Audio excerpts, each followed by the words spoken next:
Hi అండి, అందరికీ నమస్కారం. అందరూ ఎలా ఉన్నారు? నేనైతే చాలా బాగున్నాను. మీరందరూ కూడా ఆనందంగా ఆరోగ్యంగా ఉండాలని మనస్ఫూర్తిగా కోరుకుంటున్నాను. ఈరోజు మనం very healthy and super food అయిన స్వీట్ పొటాటోని మన అమ్మమ్మలు, నానమ్మలు పాతకాలంలో ఎలా స్టీమ్ చేసేవారో ఆ విధంగా నేను మీకు చేసి చూపిస్తాను. చిలకడ దుంపల్ని ముందుగా బాగా క్లీన్ చేసుకుని అడుగు మందంగా ఉన్న ఒక గిన్నెలో ఉంచి స్టవ్ ఆన్ చేసుకోవాలి. వీటిలో 2 టేబుల్ స్పూన్స్ నెయ్యి వేసుకోవాలి. మరో గిన్నెలో సగం నీళ్లు తీసుకుని ఆ గిన్నెని దీనిపైన పెట్టి మూత పెట్టాలి. పైనున్న వాటర్ వేపర్తో స్వీట్ పొటాటోస్ స్టీమ్ అవుతాయి.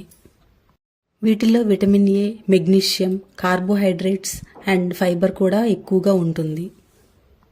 5 మినిట్స్కి ఒకసారి వీటిని టర్న్ చేసుకుంటూ లో ఫ్లేమ్లో స్టీమ్ చేయాలి. ఇలా స్టీమ్ చేయటం వల్ల న్యూట్రియంట్స్ ఏమీ లాస్ అవ్వకుండా వాటిలోని టేస్ట్ ఇంకా ఎన్హాన్స్ అవుతుంది. 15 మినిట్స్ తర్వాత ఒకసారి తీసి నైఫ్తో చెక్ చేసుకుని స్టవ్ ఆఫ్ చేసుకోవాలి. అడుగు కూడా పట్టదండి. మంచి నెయ్యి ఫ్లేవర్తో చాలా టేస్టీగా ఉంటాయి. ఒక్కసారి నేను చెప్పిన విధంగా ట్రై చేయండి, మీకు కూడా నచ్చుతుంది. ఈ వీడియో కనుక మీకు నచ్చినట్లయితే లైక్ చేయండి, షేర్ చేయండి, సబ్స్క్రైబ్ చేయండి. Thanks for watching.